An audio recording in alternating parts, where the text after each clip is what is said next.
Brought to you from the University of Texas at Arlington, this is Charlas Entre Amigos, an initiative of the Edge Center funded by the U.S. Department of Education's Title V Part B POHA grant. I'm your host, Alejandro Ruiz, coordinator of special programs for the Edge Center.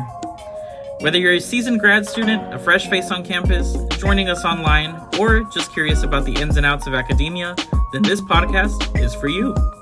I'll be your host for this journey through graduate life. Welcome back to another episode, mi gente. I'm very excited to welcome today's guest. She comes to us from the City of Angels in the great state of California. If you remember LGSA from our previous episode, then you'll be excited to know that she is serving as their internal vice president for this year.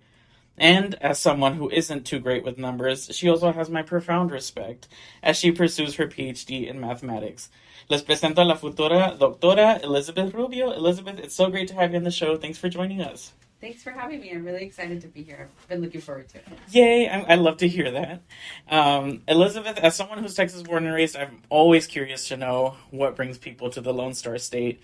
So can you tell us a little bit about your background, your motivation for pursuing doctoral studies, and what ultimately led you to choose UTA over an institution in California? Definitely. So a little bit about me as a person, because before we are students, we're people, right? Of course. So I'm first gen U.S. born. So neither of my parents were born here. Okay. They were both born in El Salvador. They came here as teenagers, met here, and then I was born in Southern California, like you said. I'm from the San Fernando Valley. Okay. So it's part of LA County, but if someone listening is from Los Angeles, they're like, that's not They're LA. going to be like, you're not from LA. Yeah. Okay. Yeah. It's like a Dallas-Fort Worth thing. Gotcha. If you're an outsider, it's all Dallas. But if you're from here, Fort Worth, this is different. Yes. But anyway, that's where I'm from. And since I'm first gen born here, I'm also first gen college student. Mm-hmm. My journey has been really untraditional. I mean, in school, they call it non-traditional, right? Mm-hmm. When you have a quote returning student that's not straight out of high school and coming here. So in high school, I didn't know anything about college. So I didn't know you have to make a list where you want to apply. Mm-hmm. You have to apply. You're not just going to get in. Your high school is your home school. It's based on your address. And I thought college was like that, Mm-hmm. but it's definitely not, right? I've learned that now. And so after high school, I kind of felt like I didn't have a choice but to do community college because I didn't apply anywhere else. You know what I mean? There was no other option. But looking back, I don't see it that way anymore. I'm really glad that I went to community college. But while I was in community college, I always had a job. So I was part-time student, part-time barista, or part-time student, part-time customer service. So sometimes I would just leave school because I love my job. I love my coworkers. I'm making good money. And then I just finish the semester off and leave it there. And then later I'd be like, I hate my job, I hate my coworkers, and go right back to school. So it was this up and down cycle. And eventually, a full 8 years later, I finally got out of the 2-year degree from Mm-hmm. community college. And in California, they have something called the Associate's Degree to Transfer. Mm-hmm. It's AS-T.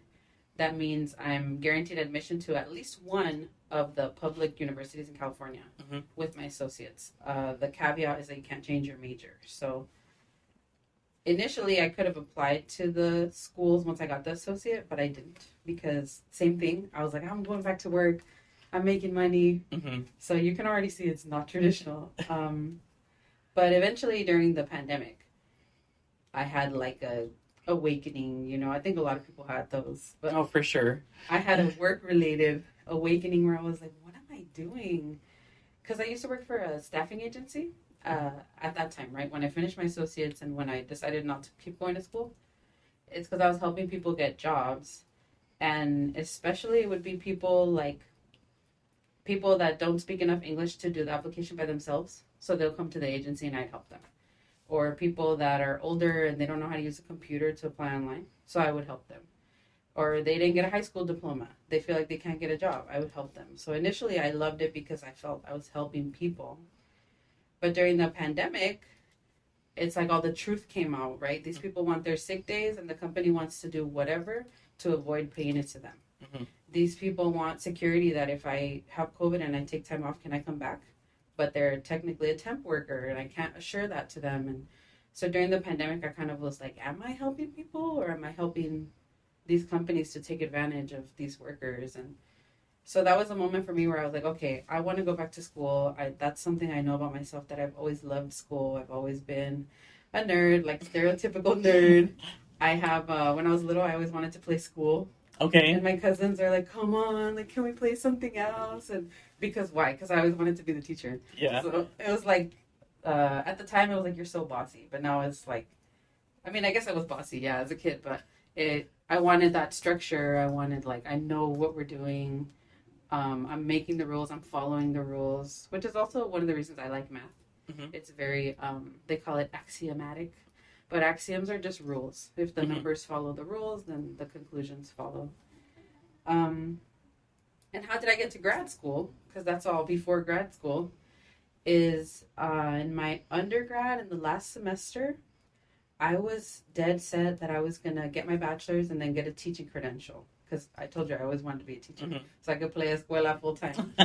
And that's what I thought I wanted to do, because in reality, that's the only job I had seen that was related to academia. I didn't know what's a professor, what's research, what's a scientist. There's scientists called mathematicians, right? I didn't know any of that.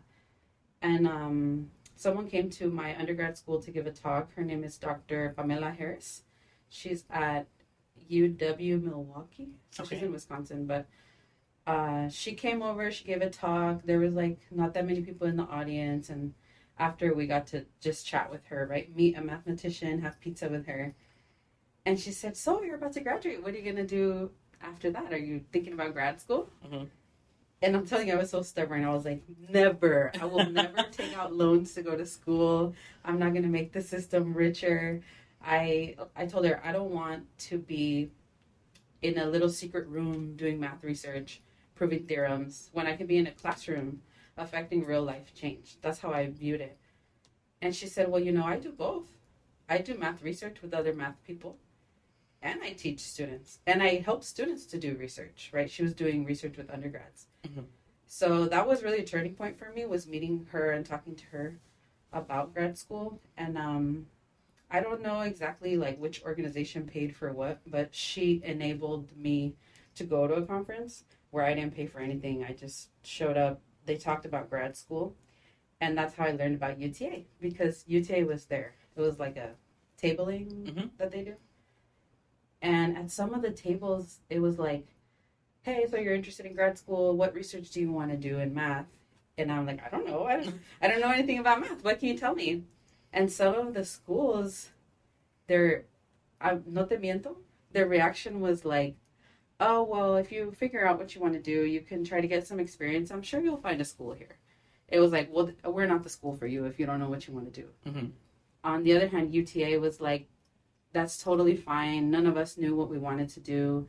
You're going to learn when you're here, because the first 2 years we don't do research anyway. We take courses, right? We have to do like prerequisite courses. So the UTA representatives were telling me, if you apply, if you get in here, during your first 2 years when you're taking all these classes, you'll learn more about what the options are, like what the different sub-branches are of math research. Mm-hmm. And then you can choose. You don't need to know, because like if you didn't have the opportunities, how would you know? So for me, that was, that's why I chose to apply at UTA and a couple of other schools, because I felt very welcomed and encouraged, instead of like set aside that, well, if you don't know, I can't help you, which is what some of the other schools said. And I can say that since getting here, I've still felt that over and over, that they're very welcoming. UTA is very supportive to students like me that have no clue, right? I don't even know what I don't know, and somebody's there always holding my hand and walking me like, this is how you become a TA. This is how you get financial aid. This is where you apply for scholarships, and so on and so forth. So that's kind of the short version of 30-something years that it took me to get here where I am today. I love it, though. You touched on some really important things there, and I think it's been echoed in some of the previous episodes that a lot of people get their start by finding that one person that just Yeah. like gives them a little nudge. It doesn't have to be a huge thing. Something like attending a conference made the difference for you, and now you're here. Mm-hmm. So you touched a little bit about what your expectations of graduate school were, and kind of not knowing where you wanted to go at first. But Yeah. can you elaborate a little bit more on what your initial expectations were when you started your program, and how have they changed as you've progressed through it? So, what expectations I had is kind of a funny question because I really didn't know what to expect. This was a big unknown for me. I told you I didn't even know what is graduate school, what is undergrad, what's the difference between the two. And I'm telling you, in my last semester, right before I walked the stage, I'm learning that graduate school means you have a bachelor's, but you're pursuing. I didn't know, for example, you can apply directly to a PhD program until somebody told me, like, if you don't know what you don't know to ask. And so I didn't really have expectations, but something that I did that has been proven wrong. I thought that I would get here and they would give me, like a map, right? Mm-hmm. These classes in the first semester, these classes in the second one, these in the third, research starts over here. This is your professor for research. And it is not that at all. So I was very mistaken, because we still have some liberty. Like, I don't know about every program, but in the math program, there are 3 branches, I guess. So you can do mathematics PhD, and your specialty is statistics. You can do mathematics PhD. I don't know if it's called a specialty, but you're doing pure math. Or the other one is applied math. So applied math is collaborative with other sciences. Pure math is just math with mathematicians, theorems, like, the Pythagorean theorem. Like, Pythagoras was a pure mathematician, right? Okay. And so, because there are 3 branches, there is some liberty in what classes you take. And a lot of times in your first year, you don't really know anyway what you're going to do. So you might take classes that later it turns out we're going to switch it up. You actually needed these others. So I was mistaken in assuming that there's a preset course load and timeline, because the other things that are not fixed are we have to take certain exams, but the deadline for you to take it, on paper it's rigid, but in reality it's flexible because everybody has different backgrounds depending on where you got your undergrad degree. So it's more flexible than I thought, which is a good thing and a bad thing, because one of the things that it means is that you have to be kind of that self-starter, self-motivated, asking questions, deciding for yourself, which I think I wasn't ready to do or wasn't expecting to do. And something else that I was very wrong about is that I thought as a graduate teaching assistant, you just help grade papers for a professor. And I was sorely mistaken, because on the first day, they're like, by the way, on Monday, you have to be in a calculus lab. Oh, what's that? You're going to do group work with all these students. And on Wednesday, you give them a quiz. And before the quiz, make sure you do some problems on the board. I said, excuse me? So I thought I was going to be grading papers, but it was not that. And I guess in some sense, I was kind of unprepared for that, because I didn't have previous teaching experience. Like, I've done kind of tutoring or study groups, but I've never been in a classroom like that. And you kind of just are put Get thrown there. in. Not even playing Escuelita. Right. Escuelita with the 35 kids and 35 again is not it. So it was like a learning curve for me and for a lot of students, I think. Because on top of that, you're also leaving home. For me, it wasn't the very first time I left home, but it's the first time I left California, because my undergrad was in Northern California, but it was like on a long weekend I could drive home, but not anymore. Right now I have to figure out all those kind of adulting things plus school. So in terms of expectations, there's been a few areas where I was not mentally prepared for what it's been, but everybody has their own timeline, and so I just try to remind myself that where I am is where I'm meant to be right now. And if something is challenging for me now, that maybe next semester it'll be easier. Yeah. Right? Maybe the one after that it'll be easier. And I'm not by myself. There's a lot of people that I can ask, even with something like that, with the TA, there were a lot of times where I was looking at the next day's, lesson plan and thinking to myself, like, I know I took this class back in high school, but I don't remember it, messaging my friends, like, what are you going to do tomorrow before the quiz? Please help me. And there's always somebody there that is willing to help me. So that also was something maybe I wasn't expecting, and have been very happy to find that there's a lot of support in the math department and just on campus in general. That's good. I'm glad that you've been able to find that support, because a lot of students I've heard from say they struggle to find that, I'm sure it's something attributed to the type of program that students are enrolled in, but some say they feel very isolated. Yeah. Some say they're stuck in a lab most of the time. And I can imagine that those students had a much different expectation of what their program would be like. So I'm glad that you've been able to, make a huge move to come out here and find that support, have that opportunity to explore and to grow. I mean, look at you. You're doing great. I know, look at me now. I'm like a pro TA, and last semester, no.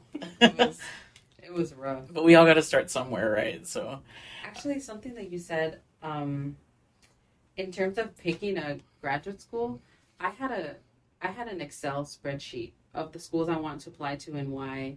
And for me, a lot of it was money. I didn't want to go into debt, and thankfully I haven't had to. But I was writing down like cost of living. Can I live on my own out there? How far is the grocery store? How much is gas? Those kind of things. But at the end of the day, what made me choose UTA was not any of those things. It was the fact that I knew coming here there were people that were going to have my back, because even at that conference at the tabling, they were already, here's my email. Even if you don't come here, email me and I'll help you out.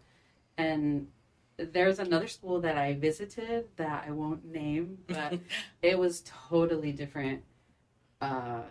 Just the way they talk about, even among the math graduate students, they divide themselves into an us and a them. And I was going to be in the us, but who put the other students in the them group? And it was just kind of a weird division. I'm not saying their names, so I guess I can say they had like a group mentality of the domestic students versus international students, which especially to me, like both my parents are immigrants. So international students I relate very closely with, that not only have made a move to a new school, a new state, but a new country. We have to support each other through something like that. And that was a deciding factor for me. Like, if that's their attitude, I don't know that I would find support there. If I feel like I'm not at the same level as everybody, are they going to kind of shrug and be like, well, we all made it here somehow, you can do it. And UTA hasn't been like that at all, right?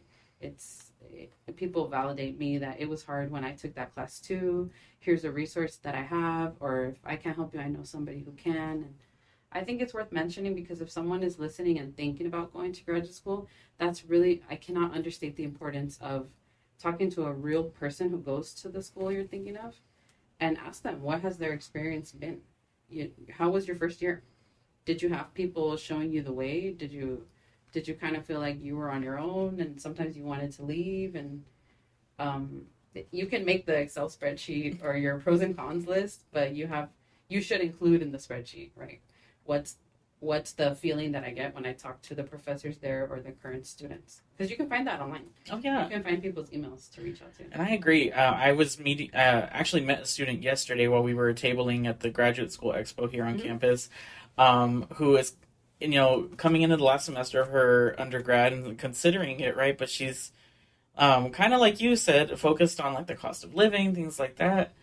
And you gave the advice that I gave her. It was, first talk to the people in those programs. See if that's something that you can see yourself reflected in. Can you see yourself in the experiences that they've been through? And do you feel that that's something you want to jump into before you even look at the cost? Yeah. I'm like, consider you first. And she was like, wow, no one had ever told me that. So I'm glad to hear that you've had that experience here as well. I've found UTA very welcoming and very supportive, even as a staff member. So I can only imagine what it feels like as a student. Yeah, it's the difference between feeling like, what am I doing here? versus feeling so grateful Yeah. to be here and grateful for the opportunity. Feeling like a number versus feeling like you belong. Yes. Yeah. Yes. Right. Okay. Words of wisdom. Right. Thanks for your honesty and openness. I want to touch briefly on the topic of research because, and this is more personal curiosity because I'm pretty ignorant. So please feel free to school me on this. What does doctoral research in mathematics entail? And how did you go about finding your research topic? So that's a very good question. I also am still learning. I'm in my second year right now. So last year was my first year in the program at all. And like I said, I only have a bachelor's. I don't have a master's. So I've never done research. Some undergrads have done research, but I have not. So I'm still figuring it out. And I would like to add that disclaimer that if there's a mathematician that hears me talking and they're like, girl, that is not math research. Like, up until now, this is what I understand math research to be. So I mentioned to you that there's 3 kind of like sub branches or umbrellas. There's the statistics track, which includes data science. Mm-hmm. There's applied math, where we collaborate. It could be like an application of math in physics, in biology, in ecology, in environmental and sustainability, in XYZ. Which the applied math, I think it's analogous to like word problems when you're learning math, versus pure math is going to be like the equations, the theorems, the definitions, the axioms. And even under pure math, there's a lot of sub branches you can do. You can focus in algebra, in topology, combinatorics, numerical methods, which is like what's happening behind the scenes when you type something in MATLAB. Okay. Python. So somebody had to code that the first time. And on top of that, somebody knows, because sometimes we just type stuff in and we don't know like what's going on in the background, but sometimes an equation has to satisfy certain conditions in order for there to be a solution or things like that. So that's pure math, but I think the best way to explain what math research is, in my understanding, is to just give some examples. So, for example, I have a friend who does pure math research. She's a soon-to-be doctor, too. And her research is about matrices. So, okay, I thought a lot about how to explain it in a way that kind of makes sense. So, remember you learned functions, like at some point, f of x. So the way I learned it in high school, f of x is a little machine. And you input a number, and it spits out a different number. So like the x squared function machine, you plug in a 2, you get out a 4. Plug in a negative 2, you get out a 4. Oh, that's curious, right? This machine has 2 values, or 2 different inputs that go to one output. And so her research is kind of like that. It's actually called a functor. So it's a different kind of function. But in her functor machine, she plugs in whole collections, whole infinitely large sets of matrices. And a matrix is a grid of numbers. If you could liken it to an Excel sheet with numbers in every single box. So for some reason, there's a functor machine that when you plug in these collections, instead of spitting out a bunch of other matrices, it spits out 0. Yeah, and so that's kind of curious. Why? Why are all these matrices getting reduced down to just 0? Everything, they call it the kernel, but everything goes to 0. And then if your collection, your big bag of matrices satisfies certain conditions, you're guaranteed not to get a 0. You're guaranteed to get more matrices. So she's studying that because in the most basic, I think it's the first dimension or something, it has already been proven if certain conditions are satisfied, you won't get 0, you'll get a bunch of stuff. And now her work is showing, actually in the next dimension, I have found a way to show without a doubt that if you plug in these infinitely many matrices, you're not going to get 0, which I've oversimplified, right? She's spending years and years on this. But if I'm talking about infinitely many matrices, you can't check by plugging in everything. There's too much. You can't, like, you're going to be there until infinity and beyond trying to show that no matter which one I picked, I didn't get 0. And so she's using, I guess, logical methods. She's using proofs. She's using theorems. She's taking like a arbitrary element in the set and saying, if it works for this one, it's going to work for all of them. Which is pretty cool because otherwise the only way we can do it is, some people call it brute force, where you just plug stuff in and see if it works. So that's one example of algebra research, which honestly is probably the most similar to what I thought it was going to be, where I was like, it's math for math people by math people, that when you give a talk, most people don't understand it unless it's also their specialty. But then there's applied math, which I also thought of an example. I have a professor who did a project, and actually one of my peers is doing this research, or is going to do something similar with ticks. So little ticks, especially like on the northeast coast of the country, they can infect humans with Lyme disease. Mm-hmm. And in some parts of the country, it's more prevalent than others. But obviously, they're interested in studying how do the ticks give it to people, who gives it to the ticks. There's some mice that can have Lyme disease and nothing happens to them. But then a tick bites them, gets Lyme disease, and gives it to a human. And so the math research that they did on this question was, is it cost effective for humans if we find a way to vaccinate the mice?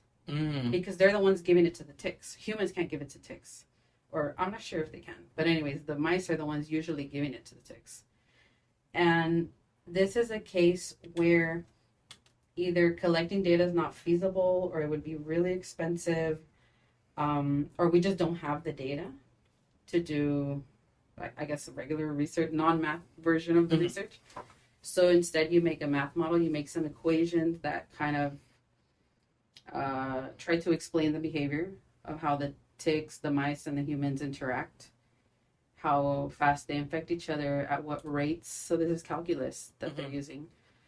And instead of trying to collect that data that for whatever reason we don't have or we can't get, we can make the equations, the system of equations, it's called a math model, and then put it in a computer and tell the computer, what if there were this many mice and this many vaccines? What would happen? Run like simulations. Yes, exactly. Cool. So it's kind of like pre-research, because if I can have a convincing model that's I can justify it biologically, and then tell you, well, the simulation said in the long run, actually it would help the cases in humans go down if we vaccinate them this many times per year, and if it costs this much, it would also be cost effective. Because now maybe somebody's motivated to actually go through with it and do that, in real life. So it's kind of like we're doing it in the abstract, which is really what math is, right? Yeah. We're doing it in the abstract so that we can see, is it even viable in real life? Because the outcome could have been the opposite, that actually it doesn't seem to help. The numbers are still going up towards infinity, so we need to make a plan B. And that research is more similar to what I'll be doing. So last semester, if you would have asked me, I still had no clue. And I was falling in love with algebra. I was like, it's probably going to be algebra. But an opportunity opened up for me that was kind of unique. So it's called the Research Training Group, where I'm working alongside other PhD students and undergrad students with research experience. And we're working together on a project. I have 2 co-advisors at the moment. I think eventually I have to pick one, but right now I have 2. And it's going to be in applied math. The sub-branch is called mathematical biology. And then the specialty within that is cancer biology. So I'll be studying cancer in the esophagus, or esophageal cancer.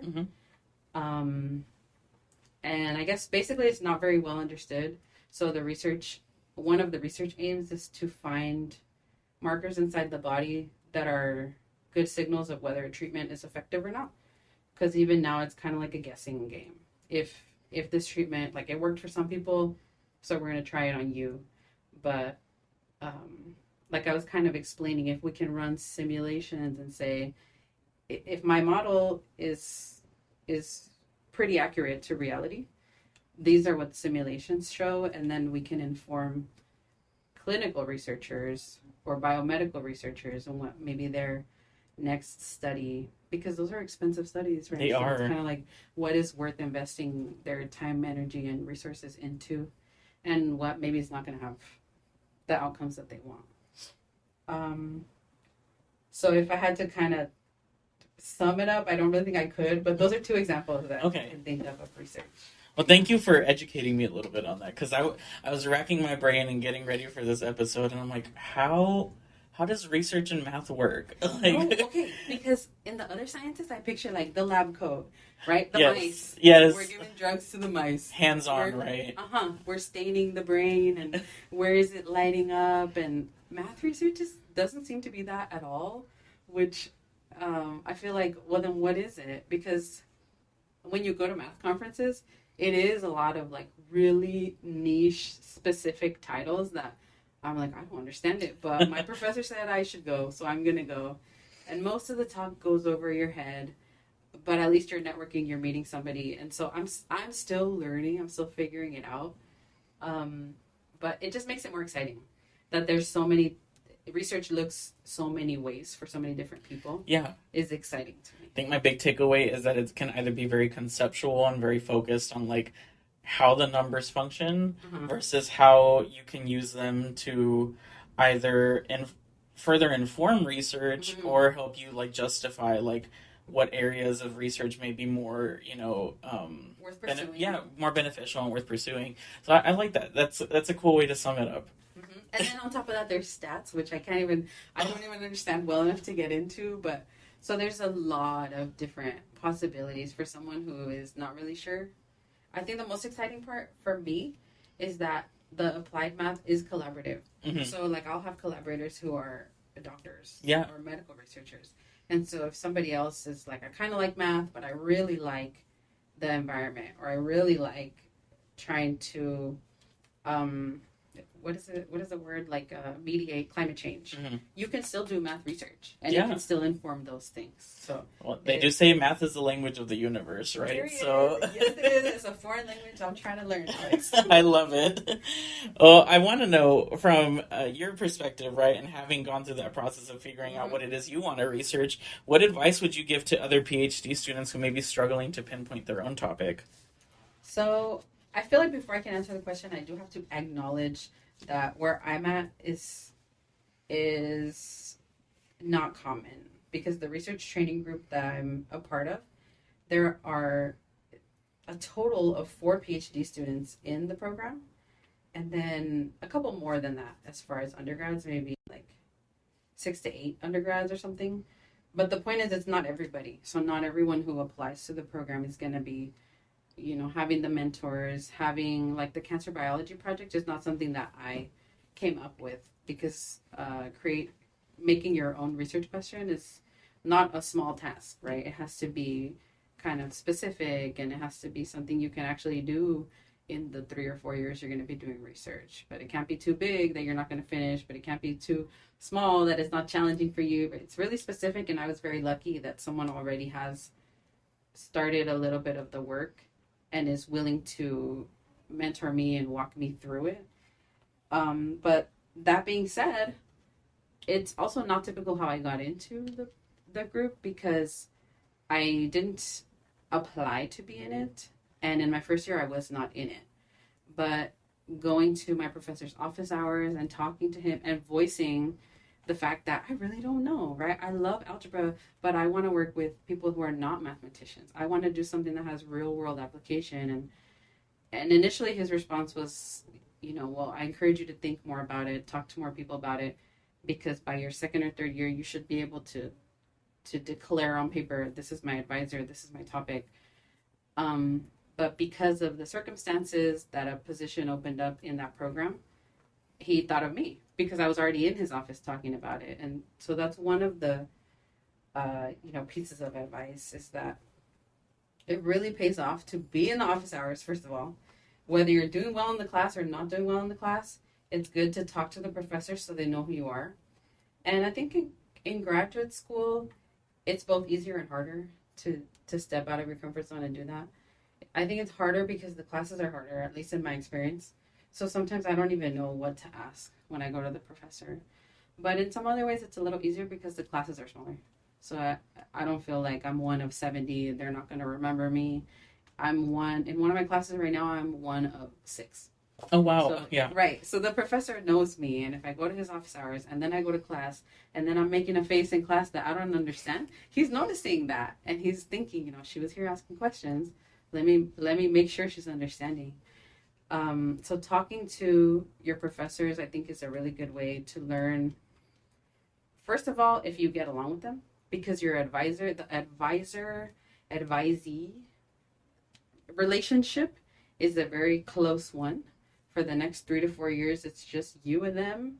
And if you have a committee that's very involved, maybe the rest of your committee, but usually it's like a one-on-one.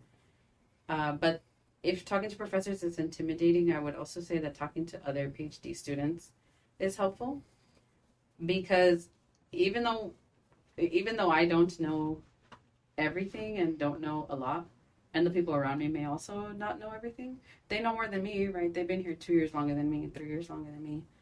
And some of them are already in the phase where they're doing research. And they can tell me, right? I'm so glad I chose this because I get to code on the computer and I love it. I have collaborators and I love it. I always knew I loved algebra and I still love it, right? Or they can also say, which maybe is even more helpful, they can say, man, I wish I had not picked this because X, Y, and Z. And we can learn from our mistakes, but we can learn from other people's mistakes too.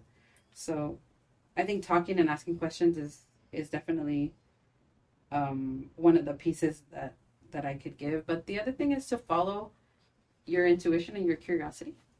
So if there's already a professor that they're so animated when they teach, or maybe they're so precise when they teach, whatever it is that calls you in, right?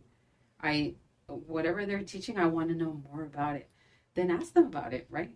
That's a sign. I think sometimes we discount our intuition because we've been taught to do so, or because we want to collect all the information and make, quote, the best decision. We don't know what the best decision is. We'll never know in this lifetime, right? But we want to make the best informed decision. And sometimes you already knew from day one. When you met that professor and you sat in that class, you already knew this is the one for you. Mm-hmm. But you're so like, I'm used to second guessing myself. So now I'm asking people, I want validation. Nobody's telling me what I want to hear. So I keep asking. And I think trusting your intuition is not something that I hear a lot. And maybe it's underrated, but I think it's really important, because if something inside you is telling you this professor is not the one, you should listen to that. Yeah. And similarly, if something's telling you, I want to know more about this, about that, then why not? Jump into it, right? Yeah, follow that curiosity, because that's curiosity. What is it? Curiosity killed the cat, but curiosity made a PhD. Honestly. It's going to get you to the doctoral. For sure. No, thank you so much for sharing.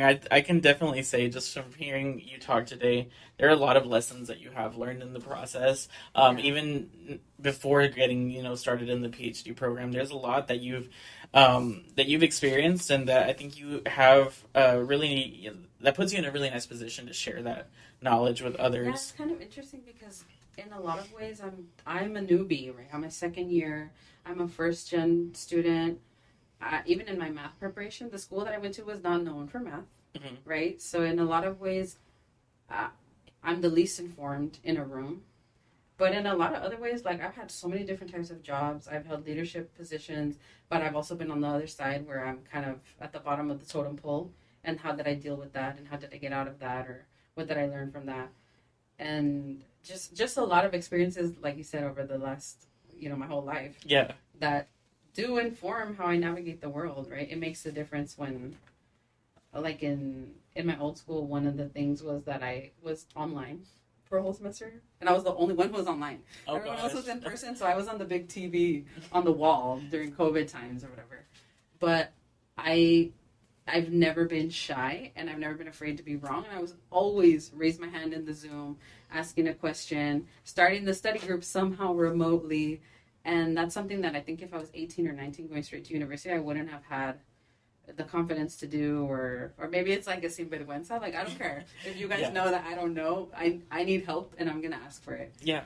Which is something that I didn't learn in school. I learned in life.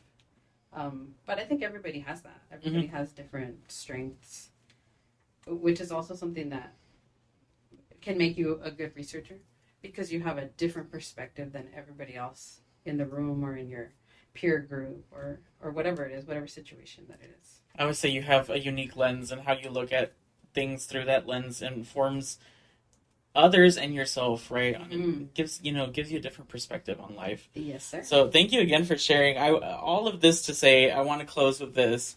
What is one piece of advice that you wish someone had given you prior to starting your PhD journey? So I thought a lot about this, and I think I already touched on trusting your intuition and following your curiosity. I think maybe where I could leave off is that, one, it's really important to be patient with yourself because you're not going to know everything. And especially when I compare graduate school to undergrad, I was not, like, the learning curve, it was a very steep slope I'm trying to climb to get at everybody's level. And if I just say, this is not for me, I'm not meant to be here, I quit, then what am I? I'm just another statistic. I'm never going to be a doctor or at the level with everybody or doing that important research. So I think you have to give yourself grace that we're all learning, we're all on our own timeline. And then in the same token, like on the other side of the coin, we have to be willing to let people help us. Because it's one thing to say you should ask for help. I think it's already really hard for some people to ask for help. Especially I think if you're type A and like, why are you in grad school? Because you want to be the best. It's hard to say, I'm not the best, can you help me? But if I reframe it as allowing people to help me, allowing people into my support system, and more than just networking, but building community, that's how we get through this. I had a friend with the analogy. She said, we're holding our hands like on the playground and we're getting each other through grad school. And that's the most accurate representation of my current support system in the student organizations, in my department, even my group chat from back home, right? Even though they don't maybe understand exactly what I'm experiencing, they can remind me like, come on, you've been through this, you've been through that, you can do it. And they're hyping me up. And it seems like it's unrelated because it's not academic support, but it's so related because you can't do your best and you can't be that future doctor that you want to be or that future professor or that future professional if you're not feeling your best and if you're not in your 100%, right, social, emotional well-being. So that's what I would say, is to build community. Very sound advice. I heard building community, trusting your intuition, finding support, but also not being afraid to advocate for yourself and ask for some help when you feel you need it. So, Elizabeth, thank you again for sharing your story and for giving us a peek into the life of a doctoral student. Thanks for the opportunity. Of course, it was a pleasure to have you on the show. But before you go, do you have time for a quick trivia question? Dun, dun, dun. I do. Okay, let's see if you can get this. So, which popular TV show stars a UTA alumnus as the primary antagonist? Is it A, The Sopranos, B, Full House, C, The Nanny, or D, Game of Thrones? I'm going to guess Full House. Okay. Well, the correct answer is actually C. It's The Nanny. No way! Yes! Isn't that in, like, Europe? No, it's actually based here, so get this. The alumnus in question is UTA class of 1984's very own Lauren Lane. She starred as Cece Babcock opposite Fran Drescher in The Nanny. Lauren actually earned her BFA here at UTA and then earned a Master's of Fine Arts from the American Conservatory Theater in San Francisco. She is now on the faculty of the Department of Theater and Dance at Texas State University, so she's going full circle, right?